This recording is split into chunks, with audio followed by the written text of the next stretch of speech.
This week is Parshat Zachor, where we are reminded and we're told to remember the actions of Amalek against the Jewish people when they came out of Egypt, where they attacked them in a very cowardly way. And we are commanded by God to remember this and to destroy Amalek. And many people find this difficult because the command to destroy Amalek is to destroy men, women, children. It seems to commit genocide. So how could it be a mitzvah to commit genocide? Well, that obviously reflects the great evil of Amalek, but many people are bothered by this. Little kid, well, what does that have to do with it? And the point is that while many people are bothered by it, I came up with a possibility. Maybe there's another way to fulfill the mitzvah, rather than killing them. Maybe another way to fulfill the mitzvah is by converting them. See, the mitzvah is to destroy the memory of Amalek, the name of Amalek. Well, another way of destroying the name of Amalek is by converting them, therefore they become Jews. There's no more Amaleki that exists anymore. So I decided to look at this idea, and I looked at the Rambam. The Rambam makes an interesting statement. The Rambam says that before we go to war with Amalek, we're supposed to actually try and form a peace treaty with them. The same way as when we go to war against the Canaanites. The seven nations. When Yeshua was supposed to go against the seven nations, he had to first seek peace. So the question is that how can you seek peace with Amalek if a mitzvah destroy them? So the Kesef Mishnah answers, it must be according to the Rambam, that once an Amaleki follows the 7 Noachide laws, they no longer have the name of an Amaleki. A good Noachide, even if their ancestry is Amaleki, doesn't have the name of Amaleki. But I said, by getting someone, getting someone to apply the Noachide code, that may not be enough because you haven't destroyed the name. Because let's say the person, Rahman al-San, decides to not follow the Noachide code, violate the Noachide code, then I would think that the name Amaleki would come back upon the person. It would be a commandment to destroy him. Amalek would still be around. But if someone converts and becomes a Yid, it's a sincere conversion, but after they convert, for some reason they start worshiping idols again. They are still a Jew.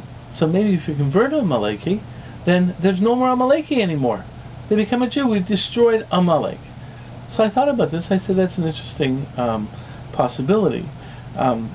There are a couple problems with it. One is that actually it's a argument in the Talmudic literature. The Mechilta brings down a viewpoint that you cannot convert someone from Amalek.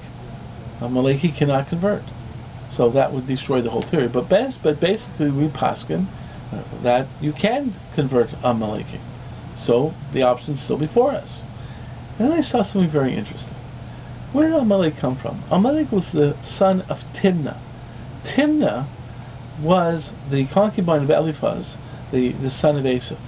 And it's a very interesting story with Timnah. Timnah originally wanted to convert. She wanted to be part of a group of people around Avraham, Yitzchak, and Yaakov. And Avraham, Yitzchak, and Yaakov rejected her. And she said, better to be the concubine to someone in that family, even though that person would be Eliphaz, the son of Asaph, than to be a princess, because in your own family, because Timnah was a princess. And Kosh Baruch Hu, she was so sincere, she said, I just want to be connected to this godly family. Kosh Baruch Hu was upset. He basically said to Avraham, Yitzchak, Yaakov, because you did not accept her as a convert, because there really is a mitzvah to accept a sincere convert. Bezdin has a mitzvah to accept a sincere convert, and you don't accept a sincere convert, that's a tremendous avera. Either all the checking out. If someone's good, you have to accept them.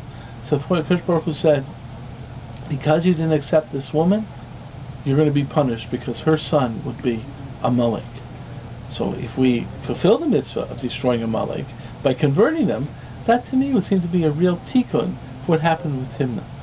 And this is a very interesting idea, because in a certain way, a lot of people have problems with the mitzvah of Bechiyas Amalek, of destroying Amalek.